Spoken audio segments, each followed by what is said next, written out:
Now this is an intriguing question for which there is no logical answer. You can't do pluses and minuses and say, if I forget this, this will happen. This is a question that is deeply embedded in the way of life, and this way of life has 4 different propositions that I want to present before you today.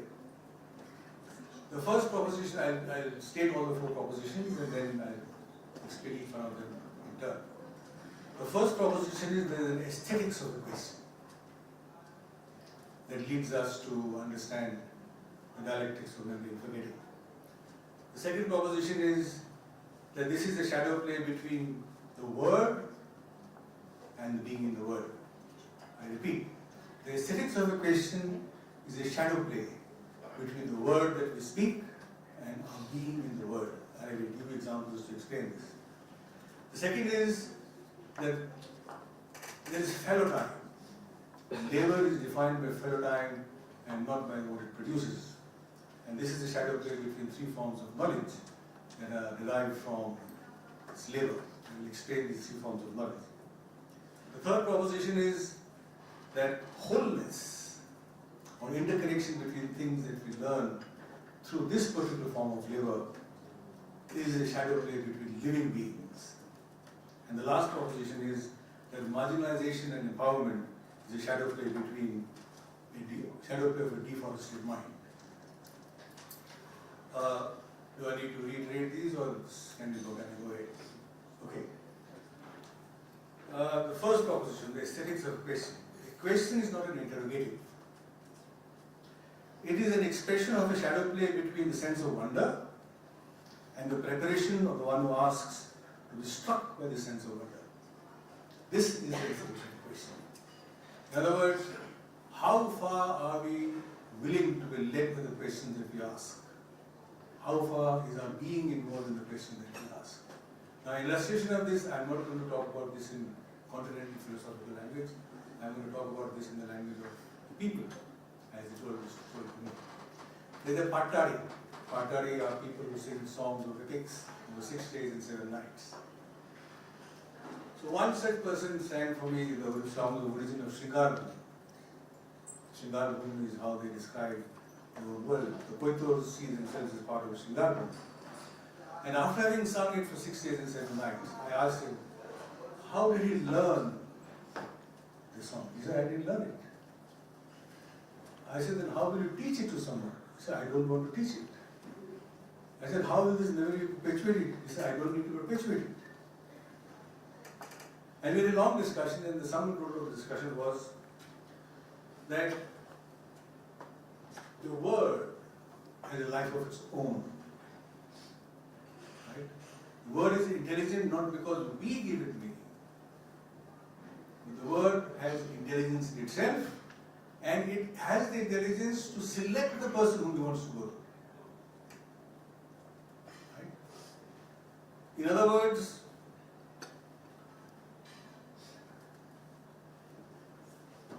this question is the question that tells us about epistemology. Now the question is how and what led me to this question. I have to also ask a question in order to teach you, because these questions are not easily available. You can't go and interview somebody and say, now tell me what your question is, and then you will start to answer all those questions. No, these things don't come as a matter of interview. These things come out when you engage in long, prolonged sittings of discussion. Then somewhere at the end of 12 hours, somebody will say something very important and something important, and then you say, wow, this is what I was waiting for. Now my question related to this was a very simple question, and I continue to engage in this question. The question is there a way of life which is free of all modern elements, intellectually and practically? I repeat, is there a way of life? Are there people who live a way of life which is absolutely free of all modern sensibilities, materials, processes, procedures, technologies? And this question, in retrospect, is very important, because if modernity presents itself to be the final word, there is no other alternative, as Margaret Thatcher told us.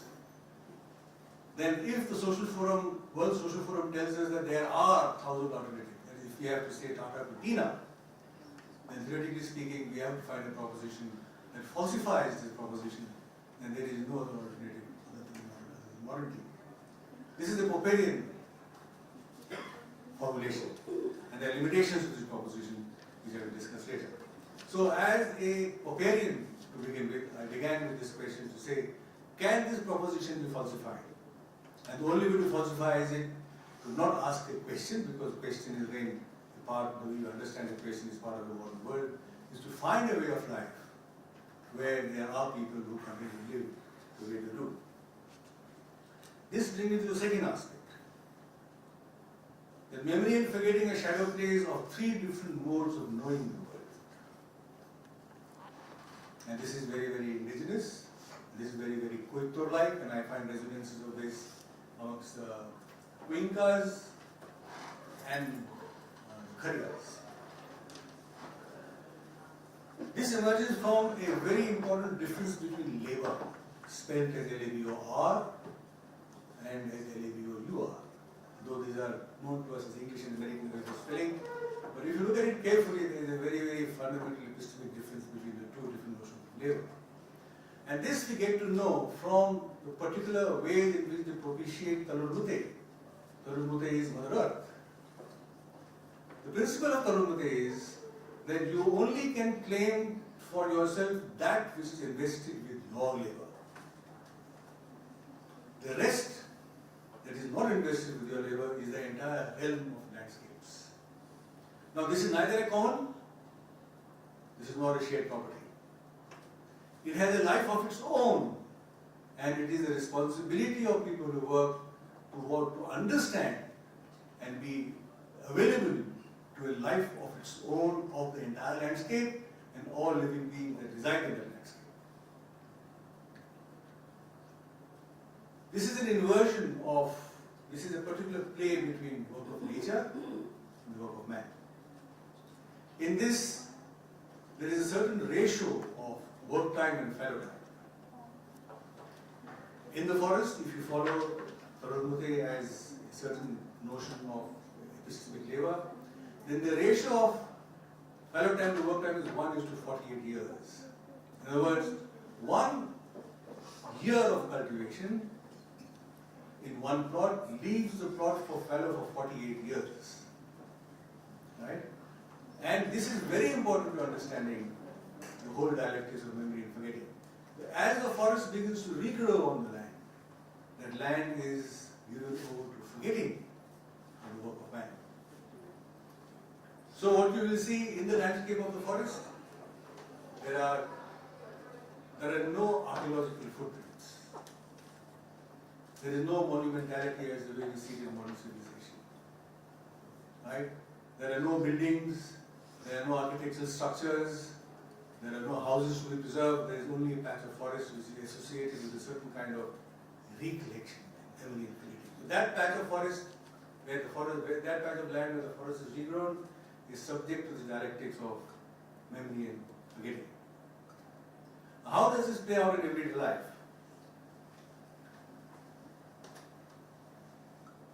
There are three forms of knowledge that are generated from this. First is knowledge about non-human nature, which is the entire realm that is not invested with your own labor.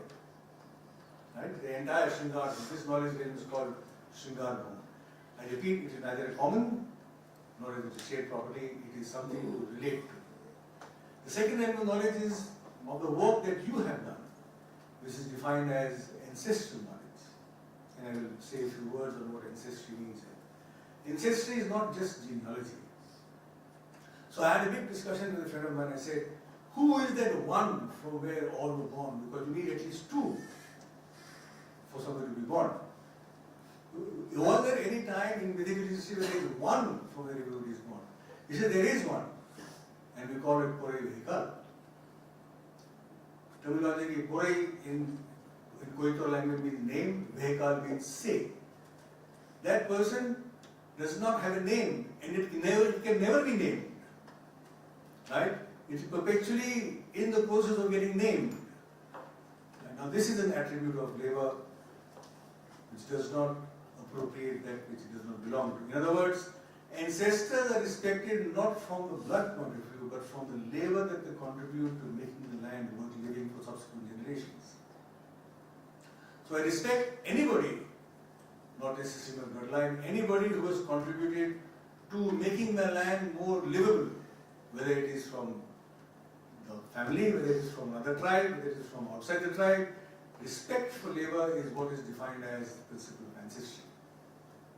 The third form of knowledge that we get here is that there is an interconnection between these two. Namely, what is the relationship between your work and the work of nature? In other words, what is the relationship between human beings and non-human beings? Nature between human nature and non-human nature. And I must emphasize here that we have to differentiate between laboratory produced nature and landscape nature. In the debates today, there is no such distinction made. And in the paper that I have written, I say H2O is not equal to water. They are two different things altogether. And we have to understand this to understand how to relate to this. Now, very important is now the epistemology's connection between this labor. There are three different kinds of ideas that are generated from each of these particular ways of knowing. When you look at Shingar Bhumi, right, you see that there is a certain similarity between the cycle of ideas, the life cycle of an idea, and the life cycle of a plant. Some ideas have a life cycle of a month. Some ideas have a life cycle of 6 months. Some ideas have a life cycle of a generation. Some ideas have a life cycle of many generations. In other words, ideas like plants have a life cycle of growth. They emerge, evolve, they mature, and the question that I initially described to you was really concerned with, are we willing to recognize the life cycle of an idea and live by it and stand by it until the time the idea is not there? The second form of knowledge is concerned limited to the life cycle of a human being, which is ancestral knowledge. As long as the man is alive, you get the knowledge of that cycle alone. And you have to learn to differentiate between this knowledge, which is coterminous or corresponding to the life cycle of a human being, with knowledge that corresponds to the life cycle of plants. And finally, you have the relationship between the two. Now, it's very important to recognize that when words come to human beings, the conception of the human body is earth. Right? This is earth. And all hard work is to prepare this earth to receive ideas. Ideas will come to you, ideas will not come to you. So the body is the earth that receives seed, which is an idea, for it to grow. This is the third form of knowledge that they have, of differentiating between what are the different earths available in the human body and what kind of ideas they can receive. These three forms of knowledge are important shadow plays in the dialectics of memory and forgetting. My fourth point is a little more complicated point, but I will nevertheless try and make it simple as much as I can. All living beings are recognizable from the shadows and shades alone. So, there are four kinds of living beings. Living beings with a shadow and a shade. These are sheltering human beings. I will explain this in a minute. The second kind of human beings are those with shadows and no shades. These are violent human beings. Third kind of human beings are those without a shadow and a shade. These are vehicles which are not nameable. And the fourth kind of human beings are only a shade. These are spirits. I'll explain this in a minute. Any object, when exposed to light, has a shadow. All these shadows are not necessarily shading. Shade means when you go into bed, you go under the tree, you feel relaxed, you feel happy, you feel cool, you recover, they are sheltering. So the quality of a shade is that it shelters, and the quality of a shadow is that it's the presence that you recognize against light. And the philosophical way of understanding this is something very simple. Imagine you not seeing yourself in the mirror for one generation.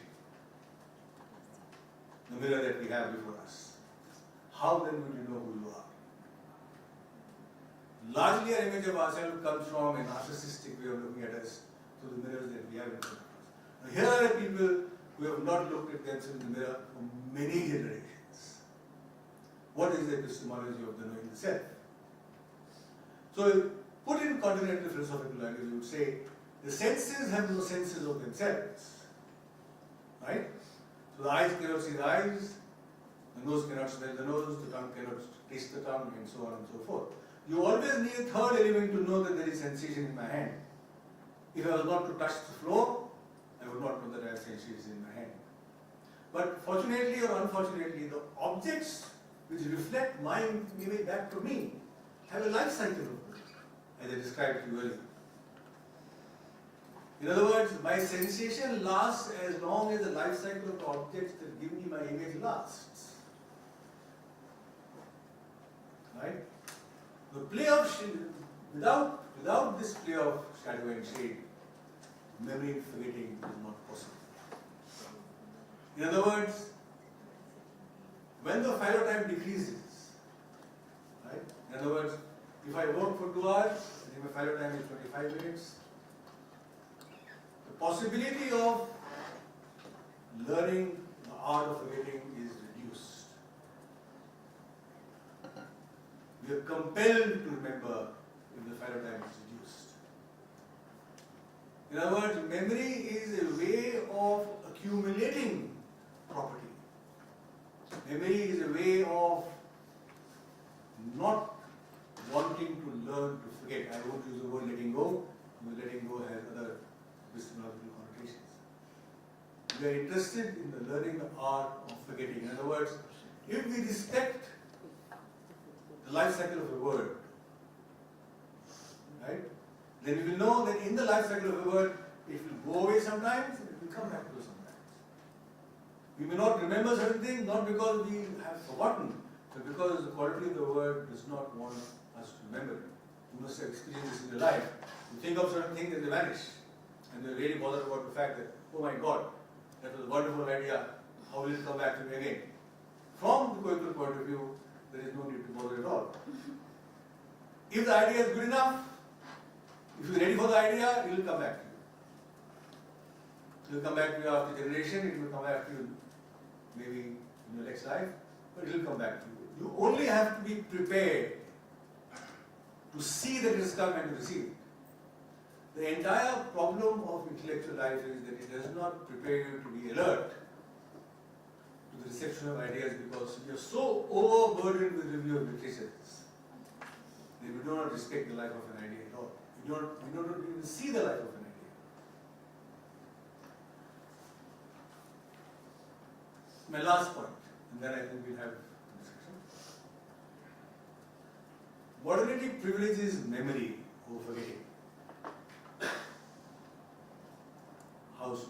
History, data mining, traditions, whether it is charismatic knowledge, whether it is traditional knowledge, whether it is illegal rational knowledge, they have different modes of remembering, and forgetting is a crime. If I come and tell my boss today, that, look, I have forgotten something, he will not say, okay, he will say, look, pathologically oriented, you forget too many times. Forgetting is a crime, forgetting is a pathology. This is the side of modern epistemology. We cannot live without remembering and memorizing. This is the key of all knowledge that we have. If we were to factor in forgetting as an element of knowledge, then our epistemology will change. The knowledge system will change. What we have, what we don't have will change. Our social relationships will change, because we will accommodate for the fact that this person has forgotten. It's okay. He will come back. Right? Our banking system will fail. Our data mining will fail. Our computer programs will fail, because they're all premised on the act of not wanting to forget. And I think one of the curses of modernity, which I see in hate speech, in violence, is that everybody wants to remember something to hold against somebody else. You can't tell somebody that what happened in 5 generations ago is not my doing. Can you put it aside? That's not possible. and that is going to be absolutely unmodern way to do so. And I think these three forms of knowledge that Max Weber told us have this very common element in them, and each of them privileges memory over forgetting. What I want to suggest today is that I don't know whether this is indigenous or whether it is tribal, whether it is Adivasi. I don't see either of them because each of these are categories. Right? And I feel very offended if somebody was to call me a twice born instead of my name. I can't call you by the categories the government describes you. I would like to prefer me to call you by your name. So why don't we do the same with people who we interact with? Why do we want to call them with categories? Categories are, to me, act of violence of representation. Now, I want to problematize the idea of marginalization and empowerment. In the 1960s, when I was in the university, when she was my teacher, upward mobility was a good thing. You knew that you will get education, you knew that you will get good food, you will get good science, you will have good literature, you will have artistic capabilities, there will be critical thinking, everything that is what makes human being a human being, as far as the thinking is. Dignity will become. But in 2023, all these are gone. Every act of empowerment is an incremental increase in your marginalization.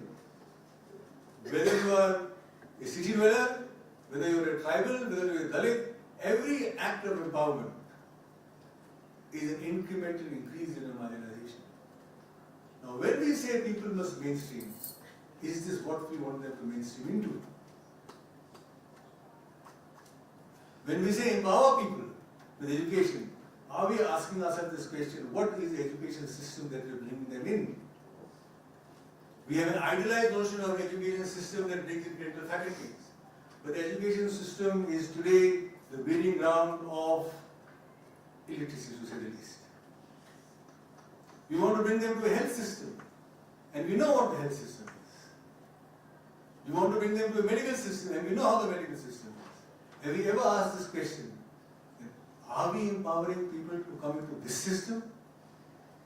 Do we ever tell them that when you get educated, this is the system that you will come to, and then you have a choice? I had this debate in 1989 with a tribal friend of mine. I had a very serious argument, very intense argument with him about how beautiful his life is and how bad my life is. He said, "Aapne to laddu kha liye? Right? You have benefited the modernity, now you want me to be deprived of it." I said, "No, please go ahead.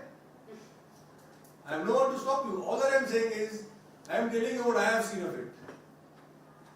If you like it, the choice is yours. But I want a request to make. Please open the pathway for me to come back to the forest and learn from the shaman. This is where we are living in the world. I want that parity, I want that symmetry. If you want to really respect what I am saying." The last point I want to make, I think, maybe not the last, but the discussion will happen from here. I repeat, the question is not of what is empowerment. The question is, what all do we need to do in order to add an inch of topsoil. When we go at topsoil, is really metaphorical not only of the inch of mud, but the topsoil of the mind. Now, what has happened to us, this is the last proposition for you to think, that as we move from the forest to the modern world, our mind is deforested. In other words, if you were to make a map of your world view, if I was to do a little circle and say, what is it that is in your head that makes you give a sense of belonging to the world in which you live, the plant will only have a limited space in one corner of your world. Right? The forest is not going to be there at all. But this is the deforestation of the mind. The mind has lost its fertility. The mind is no longer the earth that will receive the ideas. The mind is reinforced cement and concrete with academic disciplines and the modes of thinking that we socialize into. My last example to all of you is Forest Rights Act 2006. I called a friend of mine to say, look, we had a long discussion on the forest and you were giving me such beautiful ideas. Can you tell me what was that word when you described that place in the forest where the forest begins to regrow after deforestation? My question to them was, when there is deforestation happening here, how does the forest regenerate? Is there a natural process or not? And he had given me an idea, look, that is a particular patch. There is a particular kind of a patch that we know from where the regeneration starts. You know what he gave me? He gave me the language of the Forest Rights Act 2006. He had forgotten his language. It was a complete memory erasure. And I said, how did that happen? It's very simple. When the Forest Rights Act 2006 was promulgated, it was promoted by NGOs, social activists, universities, and the promotion means obviously it has to be implemented, people should know. So in the Promotion Act, there were so many lectures given that you internalize the entire vocabulary of the Forest Rights Act and you forget your own vocabulary. This is the way in which modernity works, very subtly. This is a very good act. Everybody has to implement it. People say it's 1,000 years of injustice done. Everybody accepts this. But nobody ever questions what does 1,000 years of injustice actually mean? Just giving them 2.5 acres of land, is that it? Is that the injustice? The injustice really is that it erases out of memory an entire language, looking at nature differently. I think that is an epistemic question. Thank you very much.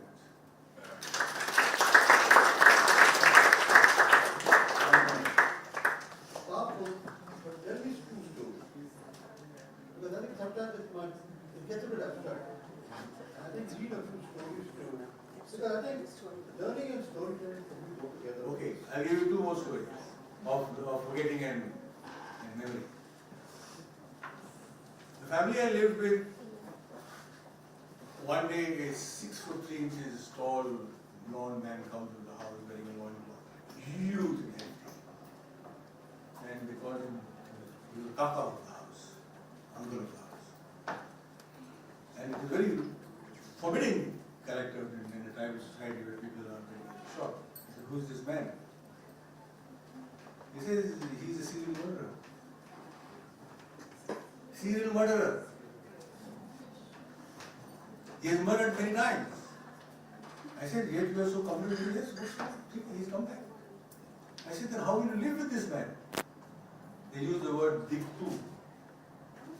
Diktu means when you take a thread and you break it, it's called diktu. He says we confine that entire worldview of his into forgetting. We don't ever activate it. And he's fine. He was a very good, lovable, endearing man. The moment you put that act of violence into the realm of forgetting, they did not forget it in the sense that they did not recognize that he did this.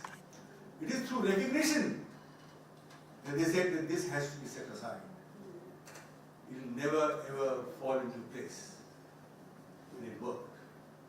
Second example. In the forest, you leave your habitat because your crops fail, because you have too many illnesses, and you say that the Mother Earth is saying that this is time for you to go. So they go. Two important points. What happens to this patch when they go, and how do they find the next one? They say that if we return in the direction from which we have come, we will fall in. They don't ever return in the direction in which they come from. Right? This is also relegated to the realm of forgetting. When they go to a particular land, they ask the permission of Mother Earth to see whether this place is worthy of residence or not. Now it sounds very, very non-rational to say permission. All that means something very simple. Then there is the space is intelligent also. The space does not only mean flat surface, the space means the space is made of all living things. There are insects, there are mosquitoes, there are animals, there are plants, and each one sees you. And each one knows who you are. Right? And only when they give you a recognition that we recognize who you are, then you get the permission to make this. So how does this work? I fell in 3 times on the verge of death. And I went back each time. And one old man came and told me, okay, now the plants recognize who you are. Now when you walk through the forest, the tree will say, oh, I know this man. You know, he was here. This is what happened. When the insects see me, I know this man. This is what they call acclimatization. When the living beings begin to recognize who you are, then you become part of the landscape. And they say you have to go and near, this was told to me much later. Nobody told me this before I was ever born. You have to go near death experience 3 times before you can say that you have got acclimatized with that place. I hope these are good examples. That was almost like an initiation, right? 3 questions. Yeah, I have a question. Yeah. Because you spoke of entanglement so beautifully, I thought I might want to center the question or the conversation of entanglements to this very room, of how this as a site discussing entanglement sort of affects the conversation in right now. Because everything in this room is designed to sort of enforce memory instead of forgetting. Are there consequences to what happens when the people in this room remember and then appropriate the different ways of knowing and being into a cultural good, because it's designed to enforce memory? So what happens when we decide to have this nature of conversation, of entanglements, and what happens when it takes place in a room like this? And what are the consequences of it? Well, most of you will forget what I have said the moment you get out of it. And that's the truth of the matter. Such is the mnemonics of this architecture. But some of you will not forget. Some of you will remember what I have said. Because irrespective of the mnemonics of this architecture, it has touched you somewhere in the deep part of your being. Right? And that is crucial to remember if you want to participate in the dialectics of memory. Mnemonics of everything that is here is going to make you forget. The moment you step out, you'll all be raised. And if I meet you tomorrow, I remember only one word, I remember 2 sentences. But some of you may not. Some of you may say, what? Because somewhere in this conversation touches questions that you're dealing with personally. Right? And when it touches you there, then an entire process of renegotiation of the self begins.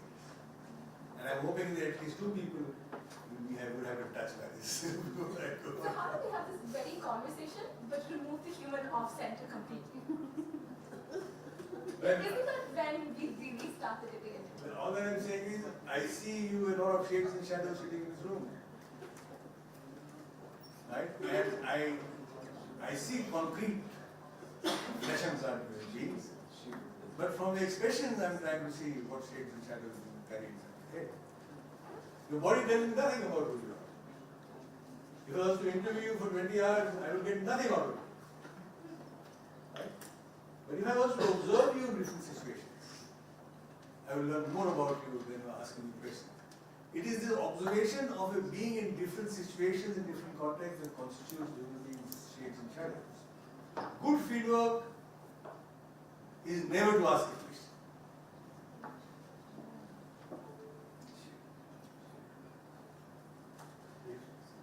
I think I enjoyed this very much. The 2 things I wanted to perhaps just have a conversation. One was the statement about your very first question. Can there be a human life or human existence, I think, without moral vulnerability or moral responsibility? In other words, can you have amoral beings? So, of course, John Hobbes had the answer that the brutish life of in the wild and so forth, that's when you have no moral sensibility, no moral constraint. But on the other hand, in the tradition itself, you have the moksha or the sannyas tradition. What would you say to that? I mean, that's Jivan Mukta, so forth, wants to achieve a little beyond morality and so on. What would you say to that? I mean, from a modernist perspective. The second one was perhaps more important and more worrying for me, is the relationship that you had set up between human beings and the land, and that was sort of one of investment of labor, I think it was one way in which you would count perhaps possession or perhaps even belonging is the investment of labor. But that gets back to kind of John Locke's thing of land only belongs to anyone who invests some labor into it, right? But if you don't, then you're vulnerable on the other side. The land does not belong to you because of the principle that is set up, terra nullius, which is what happened to a lot of indigenous people during the colonial period. So the Australian Aborigines were completely wiped out under the very principle of terra nullius. They don't own the land because they never invested any labor in it. And that happened, of course, in the Americas as well, especially with the Native Indians. So I wonder, setting up that kind of dependence relation is the way we ought to be looking at the relation between human beings and nature. Or they would want a sort of belonging. I belong to the land, rather than the land belongs to me. And that could equally mark a kind of an identity and very intimate relationships with the land.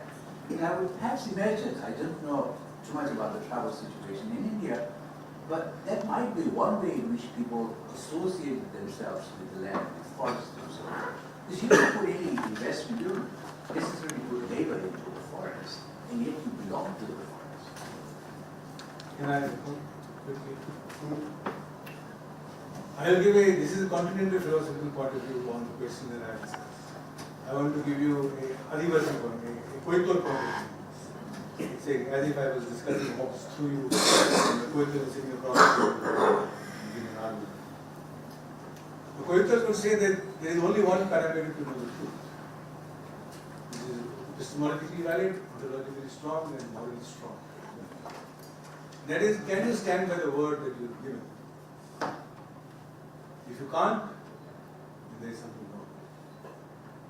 What they are saying is that the word has the power to demand of you a certain kind of behavior once you have given it. You cannot retract a word that you have given. This is morally correct, epistemologically right, ontologically strong. The question of moral philosophy is posed only when this is denied. Only when you disrespect the word that you have given do you right, you make the question of moral philosophy. What is morality?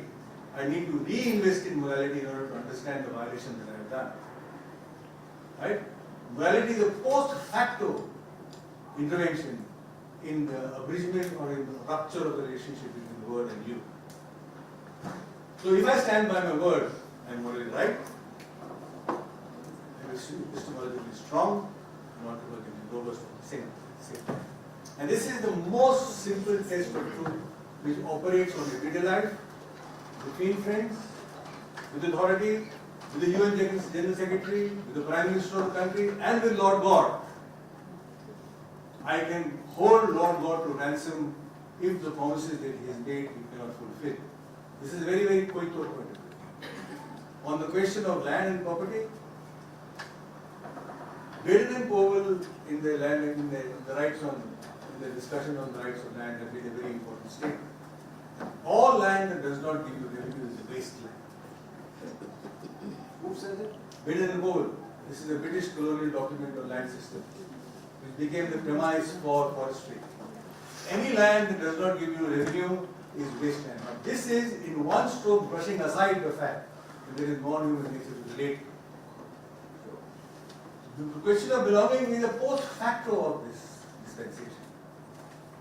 The question of belonging does not arise from this relation.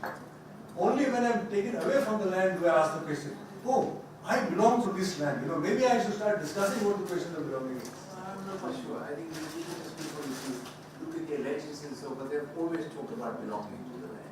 Yeah, but the meaning of belonging cannot be transported from the European continental philosophy to their indigenous world. Belonging also, I forgot to mention one important proposition. The forest dwellers say that your belongings must not weigh more than you can carry. Right?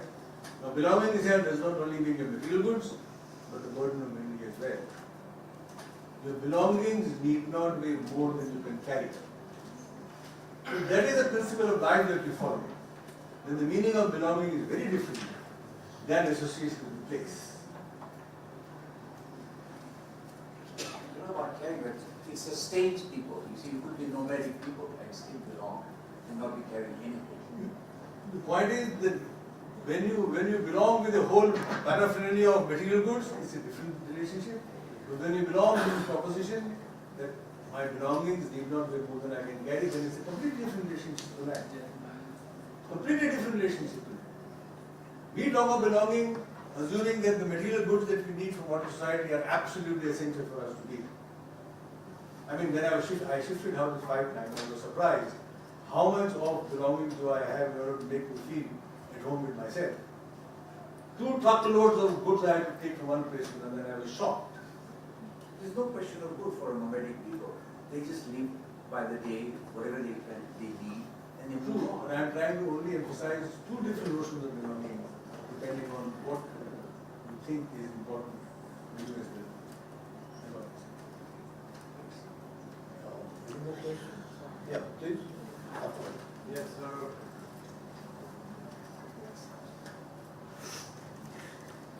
thank you so much for such an interesting and enlightening talk. You brought up some critical assumptions that our inherited epistemologies are founded on. So this, you could say this idea that meaning is something just generated by the human mind, and rather meaning can be something externally encountered in this interaction with a more than human world, right?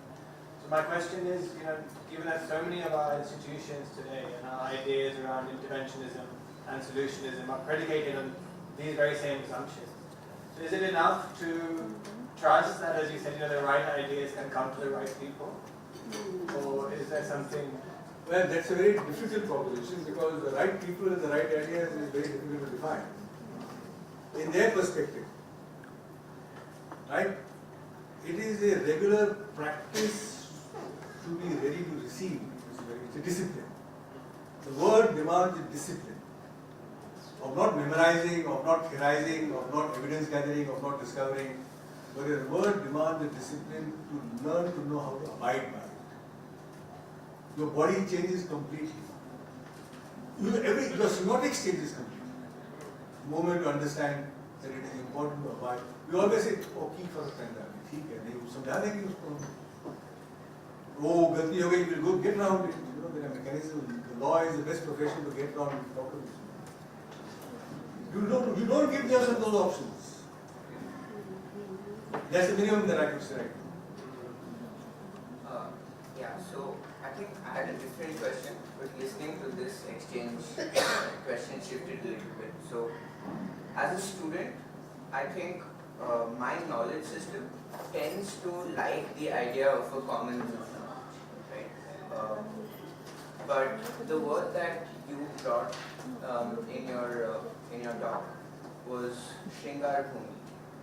And that sort of resonated with me a little bit. And what came out of this exchange is, to me at least, was a sort of clash of tacit knowledge systems. So tacit knowledge systems of ex-modernity versus knowledge systems that exist in modernity.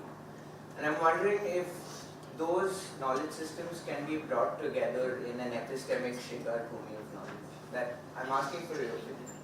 Can I make a request to you? Can you say exactly what you said without using tacit knowledge? This decommission this vocabulary. What I'm suggesting is, as an epistemic exercise, what I've learned is, there are certain terminologies that you need to be decommissioned to say the same thought. For instance, can you describe yourself without using the word art? Sanjay, this is a question. I mean, the thing that Sudarshan raised in the morning. Imagine you're back in the Constituent Assembly. What would be your reaction? I would never be there. If I say what I'm Allow saying, for it. if they gave me an opportunity to talk, I mean, instead of Jaipal saying there was you, Now, how do you look at land and rights and memory when you're looking at a constituent assessment? I would say two things. First, I would say that Baden and Powell needs to be decommissioned first. We can discuss what kind of question is. Second, you need to recognize that the 111 revolts that happened before the excluded partly excluded areas were formed, which Ajit Guha makes his basis for the book, needs to be recognized first. Third, before we start using any terminology of defining constitutional rights, we have to recognize that constitutionalism has a limit, which we need to put in place before we begin a discussion. You have followed the ancestor. Because I thought what you really bring back to the constitution is memory and ancestors. True, but I would not use the word ancestor because it's likely to be appropriated in the way ancestors are thought of in the patriarchal world. I am trying to draw attention to an ancestry which is based on the notion of labor. I respect my father not because he gave me blood, but because he did all the hard work necessary to make me what I am, irrespective of what kind of man he is. That respect for labor, the hard work that you do to nurture people, is very important in that society. And that is the last thing that we talk of when we talk of ancestry. Ancestry means to disrespect the labor first. If property is concerned, you will kill your father, you will kill your mother, you will kill your brother. Many instances of this coming up. Steve and Sudarshan. That's okay.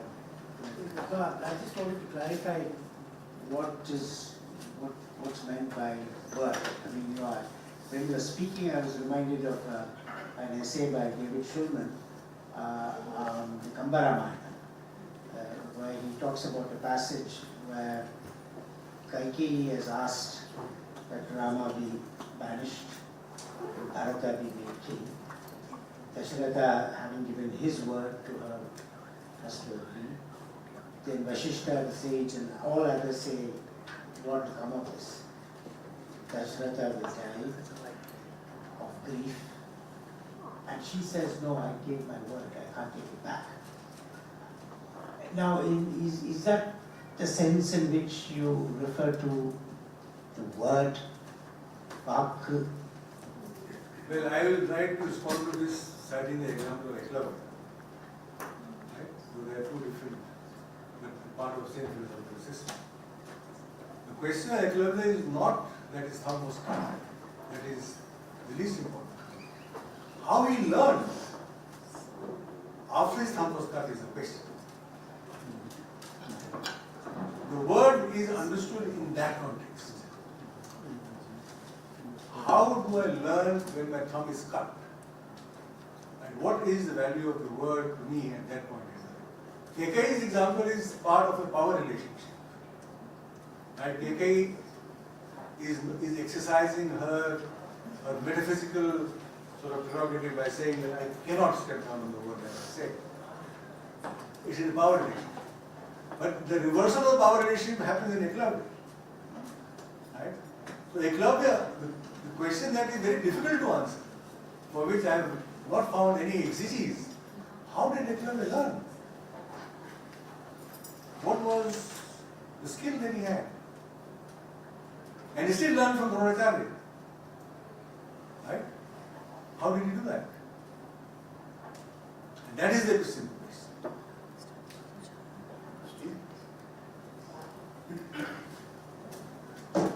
I really shouldn't hesitate to talk because I'm going to jump away from epistemology and ontology and try to go to more traditional understanding of memory and forgetting and potential differences between processes of memory and forgetting of what you were describing as modernity and people from traditions that we're calling indigenous, or we can problematize the word indigenous. And my question has to do with a dimension that hasn't been raised at all, which is the neuroscience of memory and forgetting.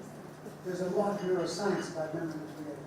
Is there, in your experience, a meaningful distinction between what the brain does in the selectivity between what is retained and what is allowed to evaporate, in terms of memory and forgetting, between those different ways of learning, to use the term that you just used, the ways of learning of people from indigenous traditions, where they learn not so much through literary fashions and book learning and so on, but through the other traditional means of transmitting knowledge, and the way, what shall I call it, oversimplify, modern educated people learn. Does the neuroscience show that there are different patterns of selectivity in memory and forgetting? Can I respond? I was researching plant intelligence, and I found a very interesting discussion on intelligence with the brain and without the brain. Plants don't have a brain, it's a brain activity. They learn. Now, what is the idea of intelligence that holds true for both is the question.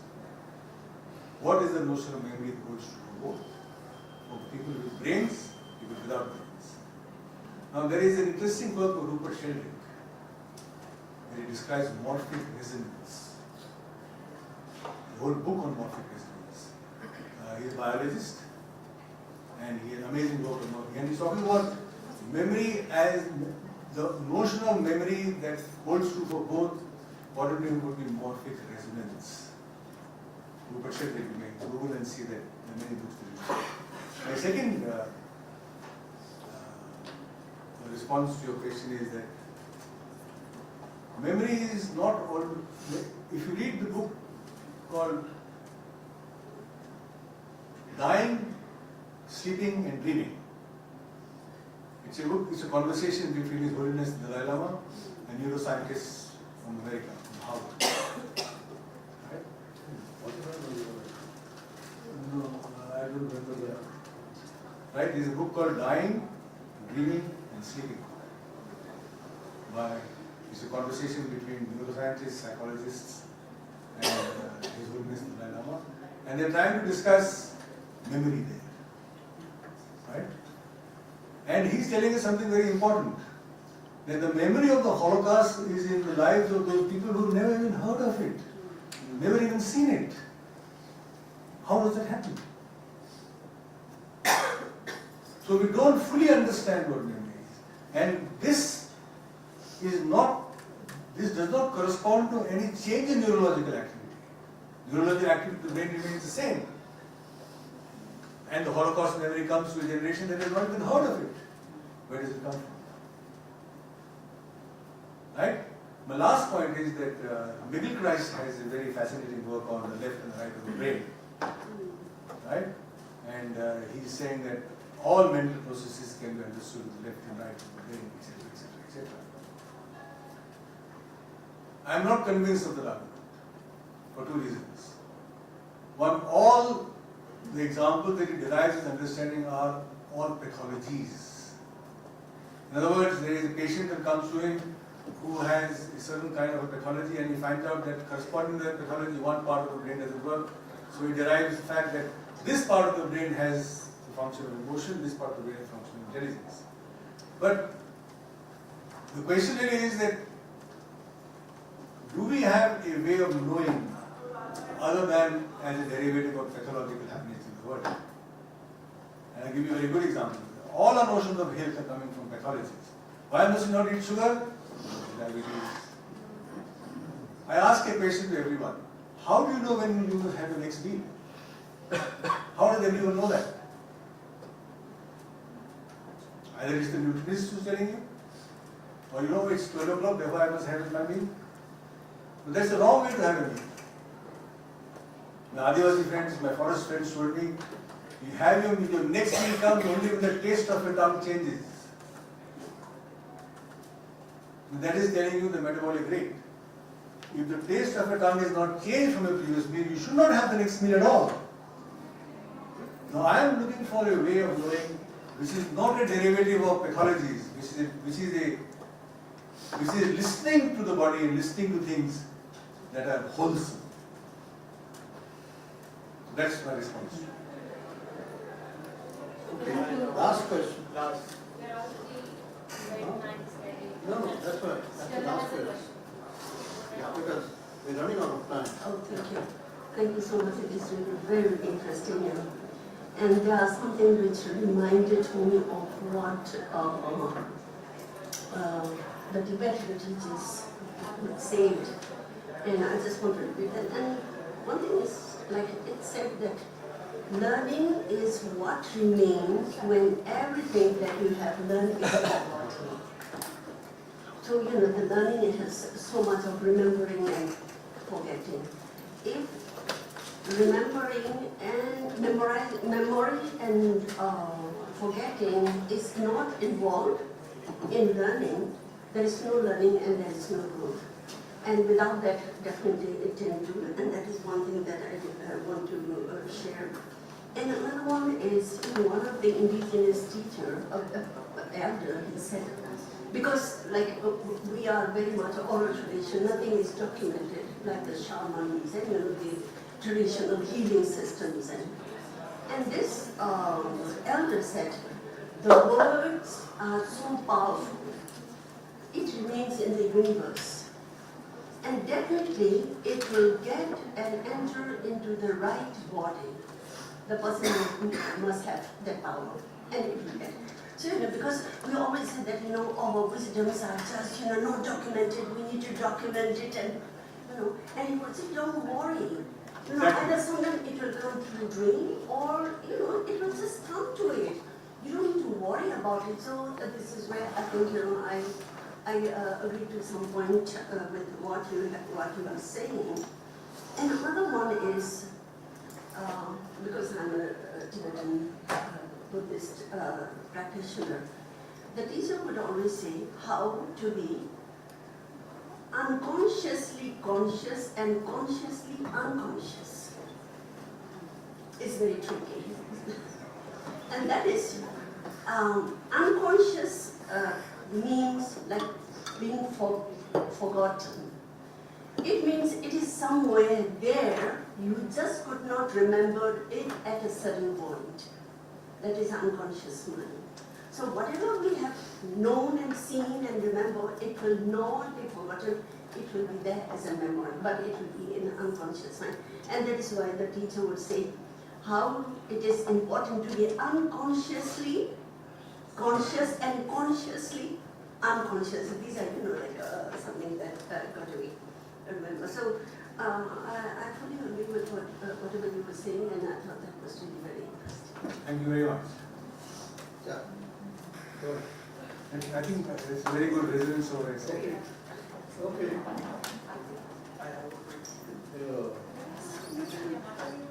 Yeah. Thank you, sir. Given me this.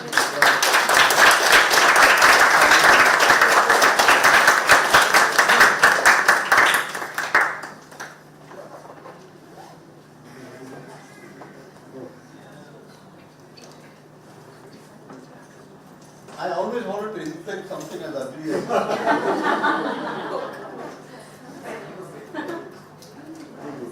Thank you.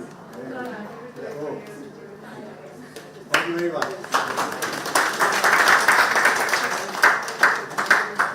We'll make a 5-minute break in the next session. Yes.